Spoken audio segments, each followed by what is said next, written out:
oftentimes what I find is that there are solutions within your problems. If you take some time to examine what the issue is, what something that you might face, and find a challenge. You see perhaps lack. Something is wrong. If you take some time to reflect from a position of centeredness, anytime that you approach something from a position that is unhealthy, from a position where you are stressed out, you are experiencing much worry, you are experiencing self-doubt, there will not be enough space for you to have clarity, to have those solutions that are present within the challenge or the issue to be revealed to you. And I am big on finding the answers within yourself. I am not here to give you the answers that I will not be able to give you. I am one with you. We are one, right? Unity consciousness. But at the very same time, you are an individual and the answers are within you. You have had life experiences that I could not even imagine what that was like for you from your perspective, or what it is like for you now at this present moment from your perspective. I could only do my best to understand, to love you. So being that you are able to have that presence, to be who you are, to be as you are, you are in fact the one who is able to produce that clarity, to produce the answers that you need. I can provide some answers, some clarity, but even then, you're going to take what I share with you and you are going to use your own awareness to extract the information that is relevant to you, to extract the information that will allow you to produce the clarity that you seek. Emphasis on that which you seek. Perhaps what you seek is not something that will put you in a healthier position. So also understand this. We as individuals can also deceive ourselves into believing things or extracting information from those who seek to bring one clarity, to bring you clarity, in such a way as to hurt yourself or deceive yourself.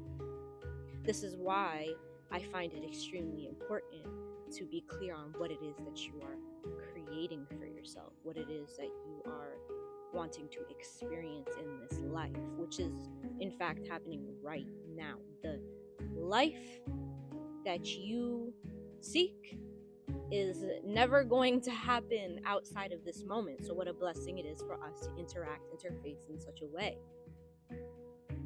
right? This is one moment where we can breathe in that awareness. Wow, here we are, and we can experience the best of our life experience. If this video is available to you and you are watching this right now, maybe you are not finding yourself in a healthy position. I don't know.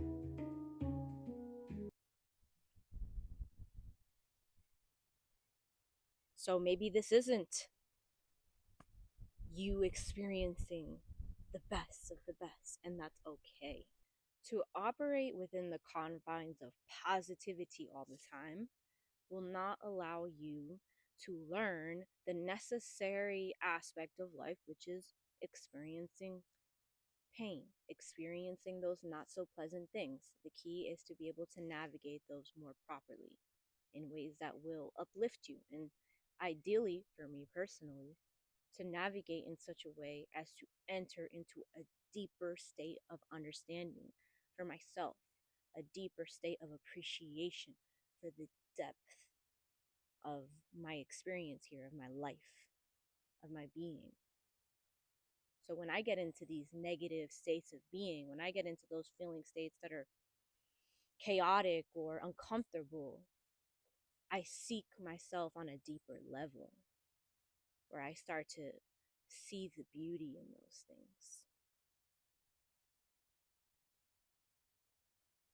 Once you can come into a place of centeredness where you're not fixating, ruminating on these issues, right, on these perceived challenges, that's where you will be able to actually listen to the answer. So let me give you an example. Let's say that you don't feel like you have a purpose in life. You don't know what's your purpose in life, or you're not living in your purpose, right? I feel when I was in a state of depression, I felt oftentimes I either wasn't living in my purpose, or I just didn't know what that was, or I was so consumed in things that were not my purpose that I didn't even realize that, man, that's not my purpose. But here I am living in this reality, having this experience that is so out of alignment with what I really love. I wasn't listening. I wasn't understanding that I could spend every moment doing what I love to do on varying levels.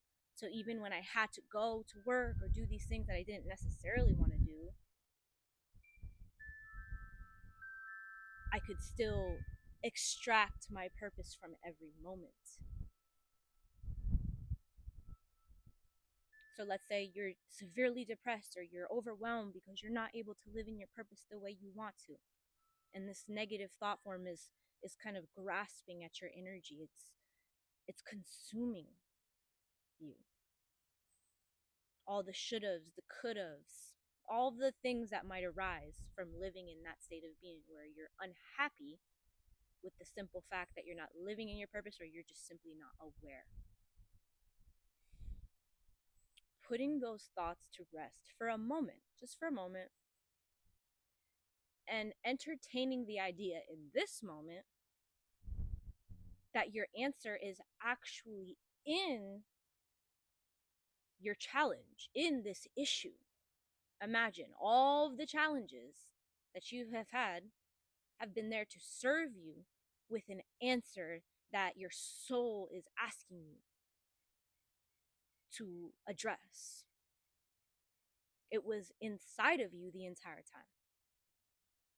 Once you can turn off the lights in the house, the lights being representative of those negative thought forms, you can save your energy.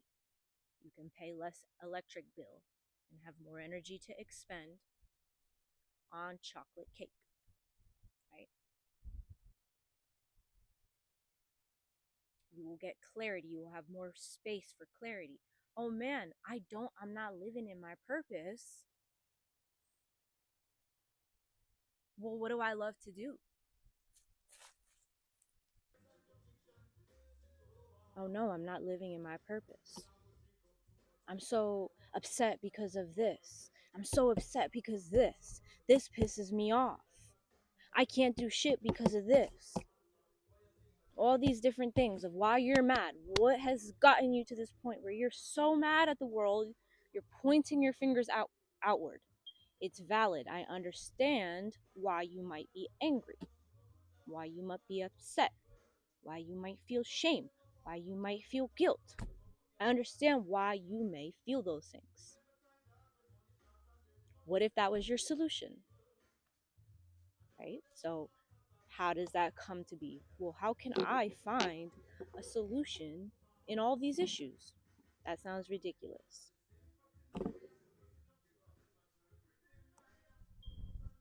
All of these things that are causing you issues have an underlying reason. And that underlying reason is because you care. If you didn't care, it would not bother you. You genuinely care about something underneath that. This is why your emotions are here, to show you something about yourself, to reveal unto you something about yourself that perhaps that was going unaddressed. How wonderful. I'm so grateful that I'm able to address this about myself because of my emotional guidance. My emotions are here to show me, to guide me. Right? So now you're pissed about something. You have no purpose, and on top of that, you're so pissed because the world is out to get you. It's a defeatist attitude. You are defeated by that which is consuming you. And then you consume more of that which is defeating you, of that which is consuming you. Because you're giving your attention to it, and therefore it's being magnified. Now we can be grateful. Wow, what is this telling me that I care about? What do I care about? This is making you angry. This is making you upset. I must really care about this thing. This is making me feel shame. This is making me feel guilt. I must really care about that on a deeper level. How does that relate to me? That's the question you want to ask yourself. How does that relate to me? I trust that was helpful for you, and there's more where that came from. There's many different ways that you can address the things that you go through, addressing the emotions that you experience without allowing them to harm you or defeat you on those subtler levels that perhaps are not that apparent. So, yeah, I'm wishing you more clarity and joy.